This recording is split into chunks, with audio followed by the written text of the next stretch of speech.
Bonjour à toutes et à tous et bienvenue dans ce nouveau One Week, One Movie. Cette semaine, on va parler de Terminator Dark Fate, sans spoiler, du moins le moins possible. Après, je ne vais pas vous donner moins de choses que ce qu'on a vu dans le synopsis et dans les bandes annonces.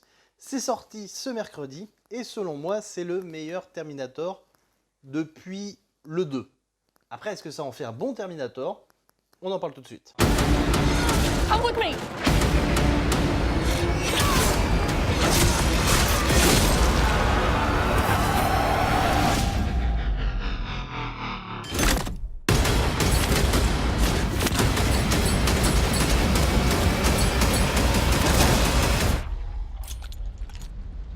I'll be back.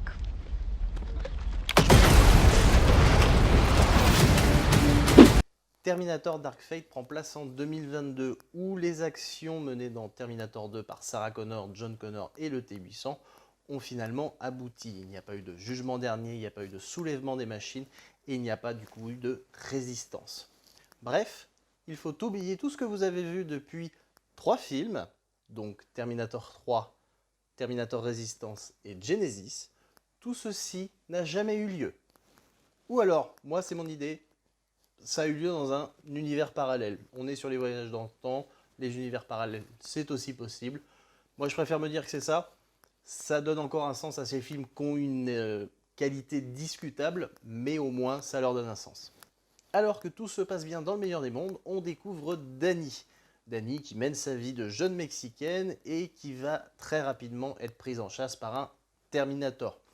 Elle sera aidée dans sa fuite plus que dans sa quête par Grace, elle aussi envoyée du futur, et bien sûr, Sarah Connor.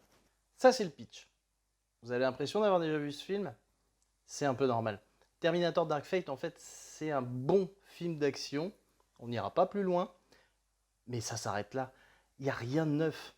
C'est un mix de toutes les scènes de Terminator, notamment du 1 et du 2, mises bout à bout, et au final, ça donne un nouveau film.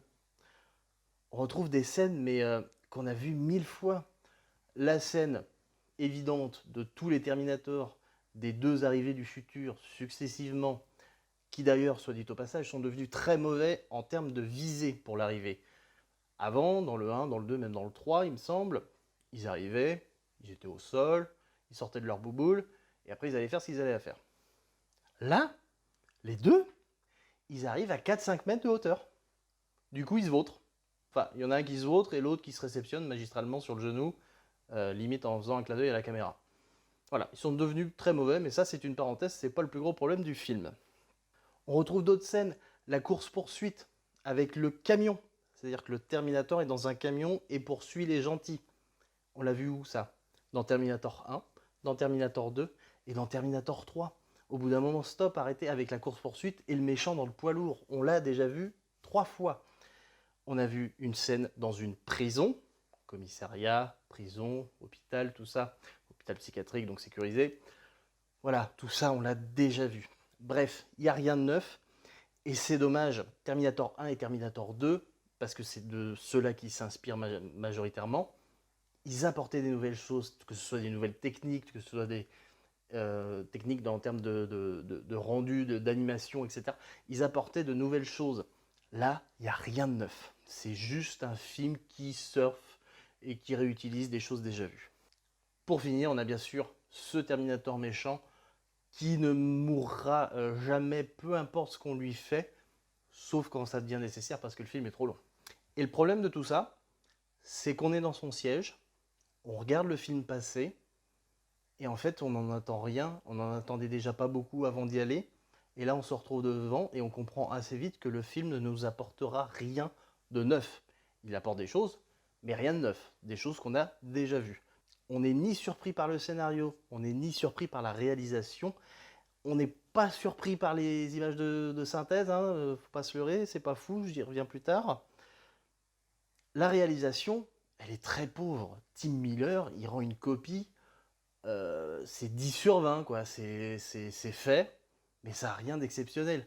Lui est réalisateur de Deadpool, alors c'est son deuxième film, ok, faut qu'il se fasse un peu, mais réalisateur de Deadpool, il y avait...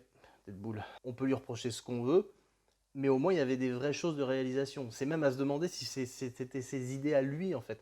que c'est pas juste Ryan Reynolds qui voulait faire son kiff et qui avait lui-même des idées de réalisation, mais par souci de temps, d'organisation, je ne sais pas, il pouvait pas être derrière la caméra et devant. Là, Tim Miller, bah c'est d'accord, je fais ce que vous me demandez, c'est-à-dire je filme l'action, je filme ce qui se passe, mais par contre, ne m'en demandez pas plus, quoi. Même le nouveau Terminator, les Terminators, à chaque fois, ils avaient un truc en plus. Enfin, à chaque fois, dans le 1 et dans le 2. Dans le 1, c'était un nouveau. Dans le 2, c'était le Terminator, le T-1000 avec le métal liquide. Après, c'est devenu plus compliqué d'innover. Et ben là, pareil, ça n'a rien d'innovant. C'est un T-1000 en amélioré, mais sans le charisme et sans la... Comment dire, sans la classe d'un Robert Patrick. Là, le Gabriel Luna, je lui en veux pas, il a fait ce qu'il a pu, mais on s'ennuie en le regardant. En parlant du casting, justement, mention spéciale à Mackenzie Davis, qui est au final le personnage et l'actrice la plus convaincante du film. C'est le personnage le plus attachant, c'est celui qu'on a envie de voir arriver au bout. Elle me fait penser un petit peu à la Sarah Connor, donc Linda Hamilton, de Terminator 2, cette femme forte, voilà, qui sait ce qu'elle veut et qui veut aller jusqu'à son but. J'ai dit « avait », parce que concernant le personnage de Sarah Connor, comme dirait Schwarzy, I'll be back. Et enfin, le personnage de Dani, joué par Nathalie Reyes, est ni bonne ni mauvaise, c'est un peu comme Tim Miller. Voilà, c'est pas, ça passe, mais c'est rien d'exceptionnel. Sauf sur une scène où le but c'est qu'elle soit badass, comme on dit, et on n'y croit pas du tout. Elle est trop jeune, enfin, ça marche pas, elle n'a pas assez de bagages, enfin, je sais pas, ça n'a pas du tout marché sur moi. J'avais plus envie de pouffer qu'autre chose, alors qu'elle est censée devoir, entre guillemets, redonner l'espoir. Vous verrez, quand vous verrez le film, vous comprendrez de quelle scène je parle.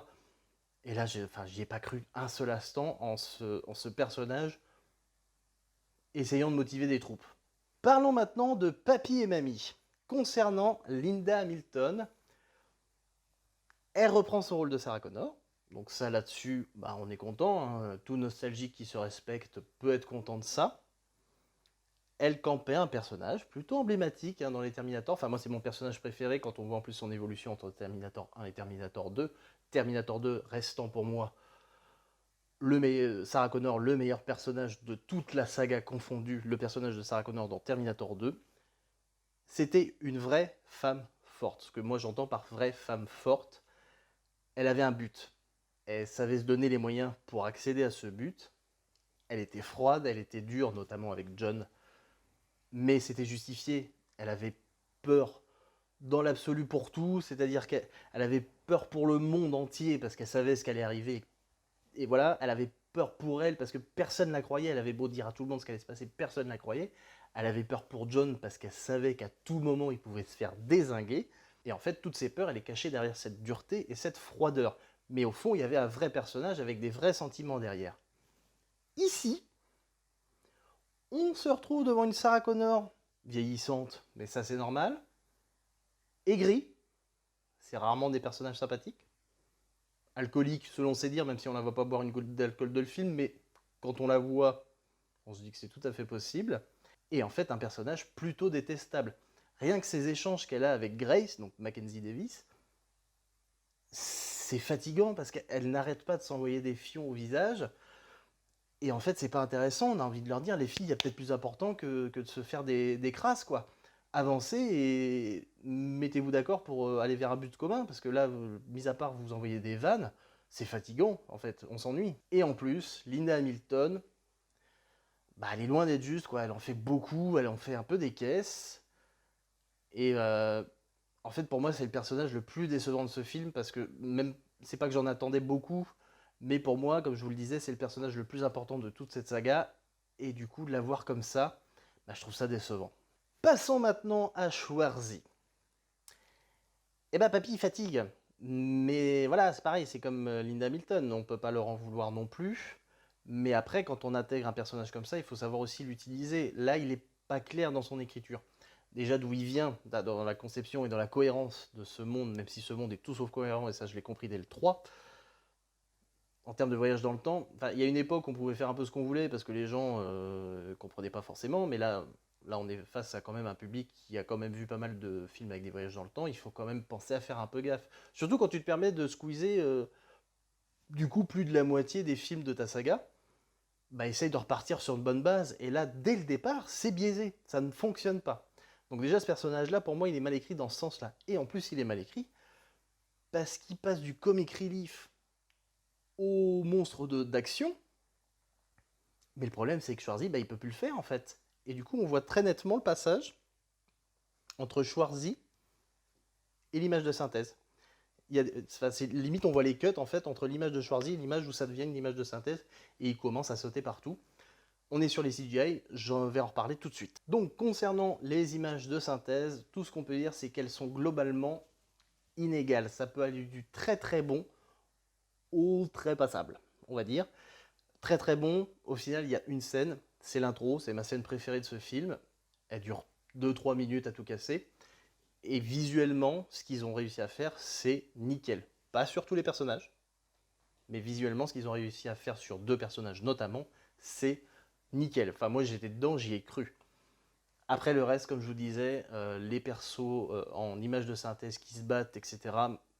Enfin, maintenant, on a l'œil habitué, je sais pas, mais ça se voit. Et surtout, c'est qu'on voit le passage entre le moment où c'est un vrai acteur et c'est le moment où c'est une image de synthèse. Et moi, personnellement, ça me sort du film. Concernant la musique, eh ben, pas grand-chose à raconter, si ce n'est que bah, c'est la meilleure chose du film, le reste est fade et sans saveur. Voilà tout ce que je pouvais vous dire sur Terminator Dark Fate.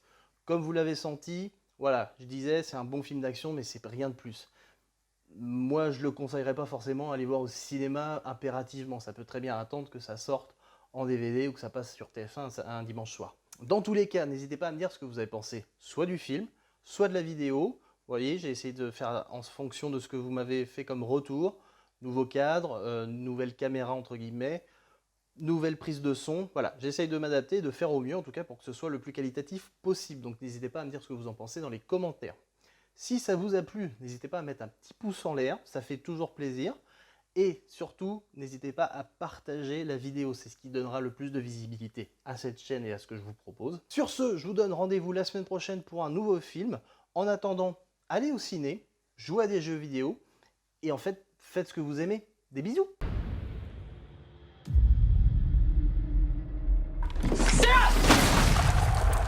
Do you believe in fate, Sierra? We don't win this one.